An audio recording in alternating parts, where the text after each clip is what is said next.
Me llamo Lucía y tengo 24 años. Vivo con mis padres y mi hermana pequeña, Elena, que tiene 22. Bueno, supongo que decir que vivo con ellos ya no es la forma correcta de expresarlo. Durante los últimos 2 años, les he estado pagando a mis padres 600 euros cada mes solo por alquilar una habitación en la casa donde crecí. Sí, has leído bien. Mis propios padres me cobraban un alquiler. Todo empezó cuando cumplí 18 años. Terminé el bachillerato con notas decentes. Nada espectacular, pero suficientes para ir a la universidad. El problema era que mis padres no tenían dinero para ayudarme con la matrícula. Me dejaron claro que la universidad no era una opción para mí. Necesitaba conseguir un trabajo y empezar a contribuir en casa. Así que eso fue lo que hice. Conseguí mi primer trabajo en un supermercado, a jornada completa, justo después de graduarme, mientras todos mis amigos se iban a la universidad. Fue horrible verlos marcharse a sus residencias de estudiantes mientras yo me quedaba atrás. Pero, ¿qué otra opción tenía? Trabajé duro, muy duro. Llegaba pronto, me quedaba hasta tarde, hacía turnos extras siempre que podía. Pero sin un título universitario, no podía aspirar a mucho más. El sueldo era terrible, apenas suficiente para cubrir mis necesidades básicas. Ni se me pasaba por la cabeza mudarme, porque el alquiler en nuestra ciudad es carísimo. Y con mi sueldo, probablemente acabaría viviendo en algún barrio poco recomendable o con 5 compañeros de piso. Entonces, cuando cumplí 20 años, mis padres me soltaron una bomba. Lucía, tenemos que hablar, dijo mi padre una noche después de cenar. Mi madre estaba sentada a su lado con una expresión muy seria. ¿Qué pasa?, pregunté, aunque tenía el presentimiento de que no me iba a gustar lo que fuera que tuvieran que decir. Bueno, ya eres una adulta y llevas 2 años trabajando, empezó mi madre. Creemos que es hora de que empieces a pagar tu parte justa aquí. Mi parte justa, repetí. Ya ayudo con la compra y otras cosas. No es suficiente, dijo mi padre. Necesitamos que pagues un alquiler. 600 euros al mes. Casi me atraganto. ¿600 euros? ¿Habláis en serio? Totalmente en serio, respondió mi madre. O pagas, o te buscas otro sitio donde vivir. Sentí como si me hubieran dado un puñetazo en el estómago. Eran mis padres y básicamente me estaban dando un ultimátum. Paga o vete. ¿Pero a dónde se suponía que iba a ir? Ya me costaba horrores ahorrar algo de dinero con mi bajo sueldo y ahora querían 600 euros al mes. Pero mamá, apenas puedo permitírmelo, empecé a protestar. Ese es tu problema, me cortó. Eres una adulta, Lucía. Es hora de que actúes como tal. Así que acepté. ¿Qué otra cosa podía hacer? No podía permitirme mudarme y, desde luego, no podía permitirme quedarme sin hogar. Empecé a pagarle 600 euros cada mes, lo que significaba que no me quedaba casi nada para mí. Pero eso no fue todo. Oh, no, eso fue solo el principio. Muy pronto, mis padres empezaron a pedirme dinero para otras cosas también. Por ejemplo, cuando llegaba a casa agotada del trabajo, deseando cenar, y me encontraba la nevera vacía. Lucía, ¿puedes comprar algo de cena de camino a casa mañana?, me pedía mi madre. Y luego añadía, toma, coge algo de dinero para ello. Excepto que el dinero que me daba era siempre mi propio dinero que acababa de pagarles por el alquiler. Luego estaba la factura de internet. La fibra óptica, la televisión por cable, Netflix, Spotify, Amazon Prime. Lo que se te ocurra. Todo a mi nombre, todo pagado por mí, por servicios que apenas tenía tiempo de usar porque trabajaba muchísimo. Mientras tanto, mi hermana Elena vivía la vida loca. Sin trabajo, sin responsabilidades, sin pagarle un euro a nadie. Dormía hasta mediodía, salía con sus amigos todo el día y volvía a casa cuando le apetecía.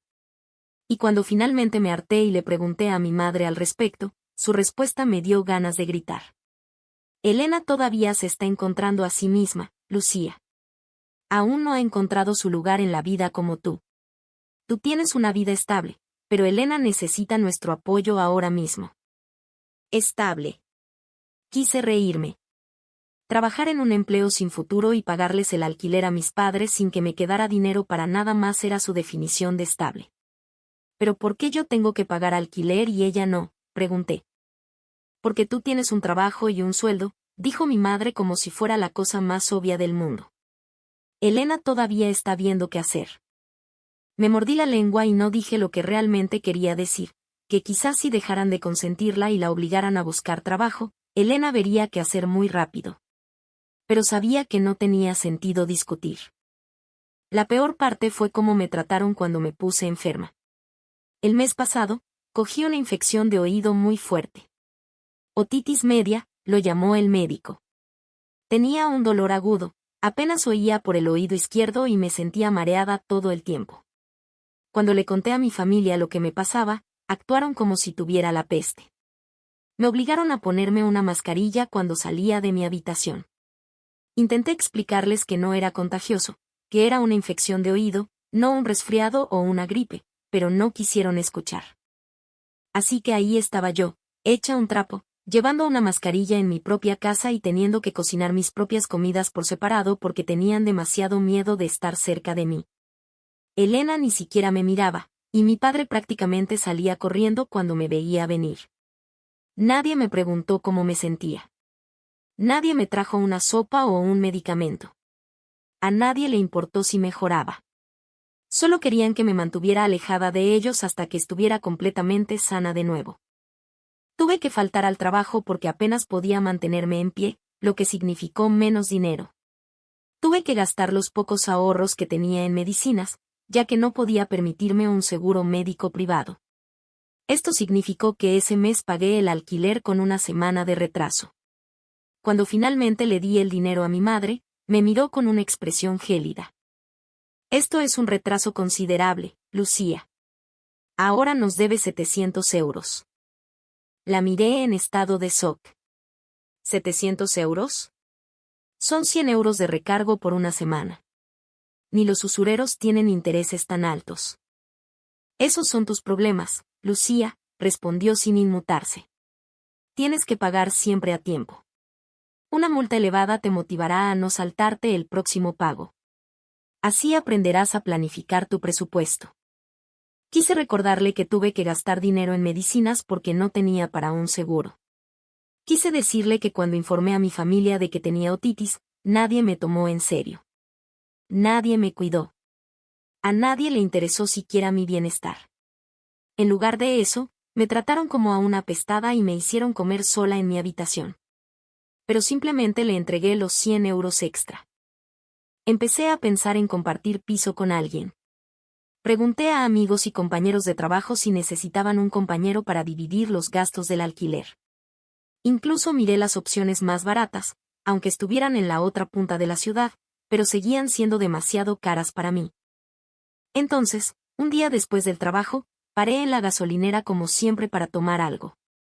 La mujer que atendía era una señora mayor, de unos 60 años, y parecía muy feliz por algo. «Cariño, ¿quieres comprar un boleto de lotería?», me preguntó con una gran sonrisa. Negué con la cabeza. No, no soy una persona con suerte. Nunca he comprado uno. Oh, vamos, dijo, todavía sonriendo. Hoy tengo buena mano. Mi hija acaba de dar a luz a una nieta preciosa esta mañana, ¿y sabes cómo la han llamado? ¿Cómo?, pregunté, sin mucho interés, pero tratando de ser educada. Lucía. ¿Y tú cómo te llamas, bonita? Me sorprendí. Pues. Yo también me llamo Lucía. Sus ojos se iluminaron como en la mañana de Navidad. ¿Lo ves? Eso no es una coincidencia. Es una señal del cielo. Tienes que comprar un boleto de lotería ahora. Cuesta solo 2 euros, y te digo yo que este es tu día. Miré los 2 billetes arrugados en mi cartera. 2 euros era dinero que realmente no podía permitirme malgastar. Ya me costaba ahorrar algo después de pagarles a mis padres su ridículo alquiler y sus comisiones. Pero algo en el entusiasmo de esa mujer me contagió. Quizás fue porque estaba desesperada porque algo, cualquier cosa, cambiara en mi vida. Está bien, dije, entregándole el dinero. Pero cuando no me toque nada, te echaré la culpa a ti. Ella se rió y me entregó el boleto.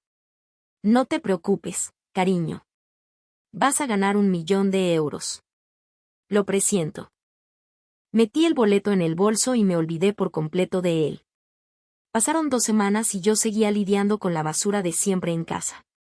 Mi madre pidiéndome dinero para la compra. Elena dejando platos sucios por todas partes para que yo los limpiara. Mi padre actuando como si yo no existiera, a menos que necesitara algo. Una noche, mientras limpiaba mi bolso, encontré el boleto de lotería. Pensé que podría comprobar los números en internet, solo para confirmar lo que ya sabía, que había malgastado 2 euros. Abrí la web de la lotería en mi móvil y empecé a comparar los números. El primer número coincidía. Vale, eso era raro. El segundo número también coincidía. Para el tercer número, mi mano empezó a temblar. Los 6 números coincidían. Todos y cada uno. Me quedé mirando la pantalla, convencida de que estaba leyendo mal. Volví a comprobar el boleto, luego la web, luego el boleto otra vez. Los números eran definitivamente los mismos. Según la página web, había ganado 5 millones de euros. Me senté en mi cama sosteniendo ese pequeño trozo de papel que, aparentemente, valía más dinero del que podía imaginar. Mi primer instinto fue bajar corriendo y gritar la noticia a todo el mundo. Quería gritarlo a los 4 vientos, llamar a todos mis conocidos, quizás incluso llamar a esa amable señora de la gasolinera. Pero entonces me detuve. ¿Y si mis padres se enteraban? Ya me estaban desangrando con 600 euros al mes más todos sus otros gastos. Si supieran que tenía millones, probablemente exigirían que se lo diera todo. Dirían que se lo debía por haberme criado o que la familia lo comparte todo o alguna otra manipulación emocional.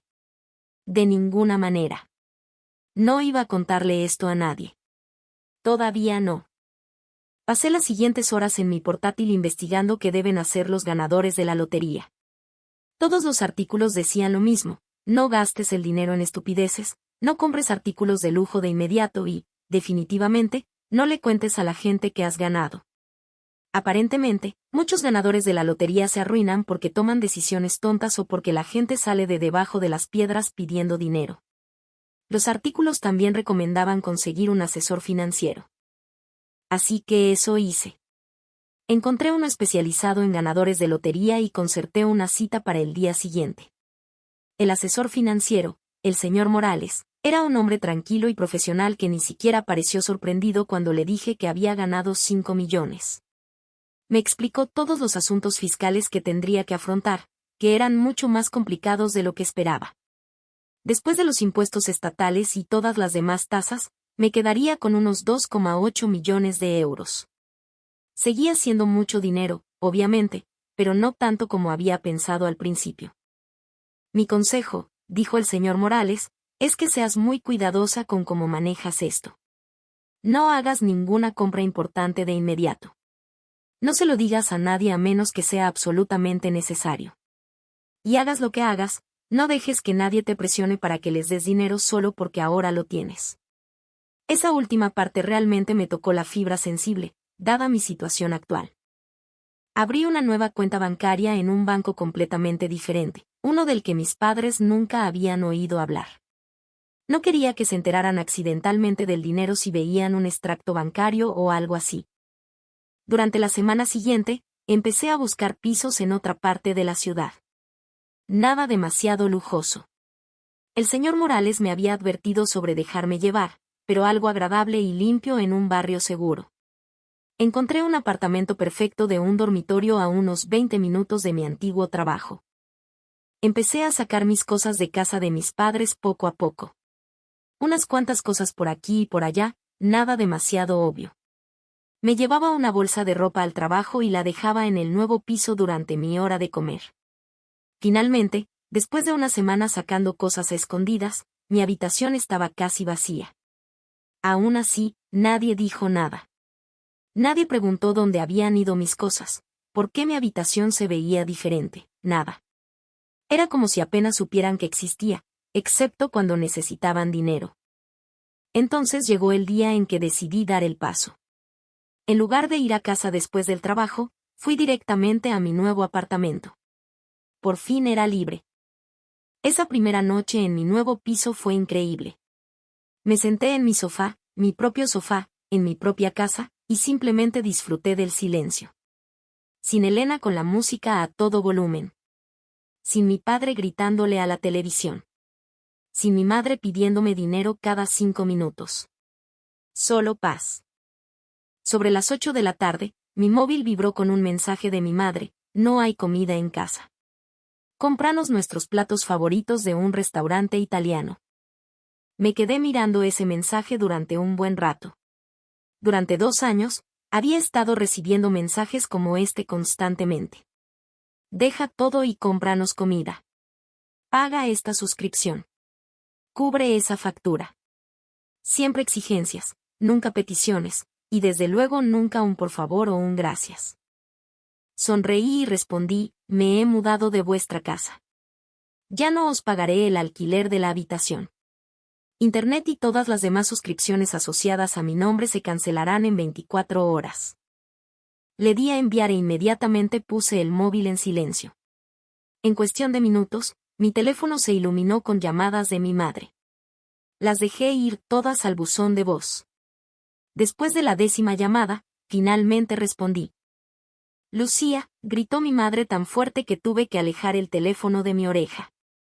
¿Qué demonios crees que estás haciendo? No puedes simplemente mudarte sin decirnos nada. Puedo y lo he hecho, dije con calma. Esto es una locura. Estás loca. ¿Crees que puedes abandonar a tu familia así como así? No estoy abandonando a nadie. Simplemente no os voy a pagar más el alquiler. Volverás, dijo, su voz volviéndose más desagradable. Volverás arrastrándote en una semana porque no puedes permitirte vivir sola. No tienes suficiente dinero para sobrevivir sin nosotros. Casi me río. Si ella supiera. Ya veremos, dije. Colgué e inmediatamente bloqueé su número. Luego bloqueé el número de mi padre y el de Elena también. Había terminado con todos ellos. Los días siguientes fueron maravillosos. Me despertaba cuando quería. Comía lo que quería. Veía la televisión sin que nadie se quejara de mis elecciones. Por fin vivía como una adulta normal en lugar de una prisionera que pagaba alquiler a sus captores. Volví a ver al señor Morales para hablar sobre qué hacer con mi dinero a largo plazo. Sugirió poner la mayor parte en una cuenta de ahorros de alto interés y quizás algunas inversiones conservadoras. No compres nada demasiado caro de inmediato, me advirtió de nuevo. Muchos ganadores de la lotería se vuelven locos y compran mansiones enormes que no pueden mantener. Los impuestos sobre la propiedad y los costes de mantenimiento pueden devorar tu dinero más rápido de lo que crees. Pero sí decidí comprar una casa. Después de mirar un montón de sitios, encontré una casa preciosa por 900.000 euros. No era una mansión ni nada por el estilo, solo una casa muy bonita de 3 dormitorios con un gran jardín en un buen barrio. El tipo de casa en la que siempre había soñado vivir. Después de comprar la casa y mudarme, dejé mi trabajo. Por primera vez en 6 años, no tenía que preocuparme por el dinero. Decidí tomarme unas vacaciones de verdad, algo que nunca había hecho antes. Ni siquiera había subido a un avión. Fui a las Islas Canarias durante 2 semanas. Fue increíble. Me alojé en un buen hotel, comí en restaurantes elegantes, hice snorkel, tomé clases de surf. Me sentí como una persona completamente diferente. Por primera vez en mi vida adulta, no estaba estresada por el dinero ni lidiando con las constantes demandas de mi familia. Cuando volví, empecé a pensar seriamente en la universidad. Siempre había sido mi sueño, pero lo había abandonado hacía años cuando mis padres me dejaron claro que no me ayudarían. Ahora podía permitírmelo. Podía estudiar lo que quisiera sin preocuparme por los préstamos estudiantiles o por trabajar a jornada completa para pagarlo. Pasé semanas investigando carreras y finalmente decidí que quería estudiar diseño de interiores. Parecía algo que realmente disfrutaría. y con mi situación financiera, podía tomarme mi tiempo y concentrarme de verdad en aprender en lugar de simplemente intentar terminar lo más rápido posible.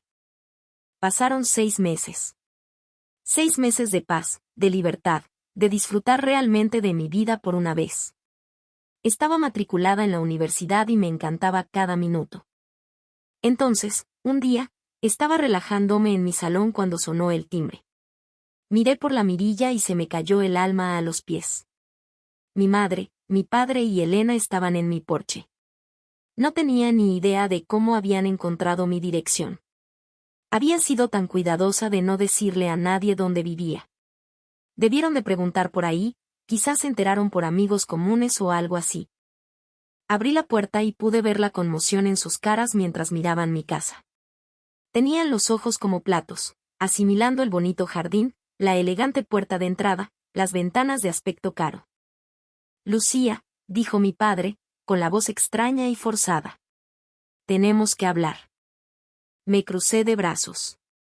¿Sobre qué? ¿Cómo te has podido permitir todo esto?, soltó Elena, mirando por encima de mi hombro hacia el interior de la casa. Este sitio debe de haber costado una fortuna. Di un paso atrás y les dejé ver más del interior, los muebles bonitos, la televisión grande, el suelo de parqué.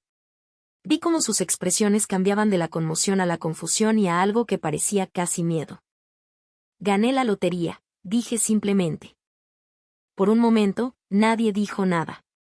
Entonces Elena explotó. ¿La lotería? ¿Cuánto ganaste? 5 millones. Bueno, 2,8 millones después de impuestos. La cara de Elena se puso roja. Eso no es justo. La mitad de eso debería ser nuestro. Somos tu familia. Solté una carcajada. ¿Creéis que os merecéis mis ganancias de la lotería? Podéis contratar a un abogado e intentar demandarme. Buena suerte con eso. Se quedaron todos en silencio. Mi padre se aclaró la garganta. Lucía, estamos en serios problemas. Después de que te fueras, se nos hizo muy difícil pagar la hipoteca. También tenemos muchos otros gastos. Y aunque Elena por fin consiguió un trabajo, todavía no tenemos suficiente dinero para cubrirlo todo. Mi madre dio un paso adelante. El banco nos va a quitar la casa. Ya no podemos hacer frente a los pagos.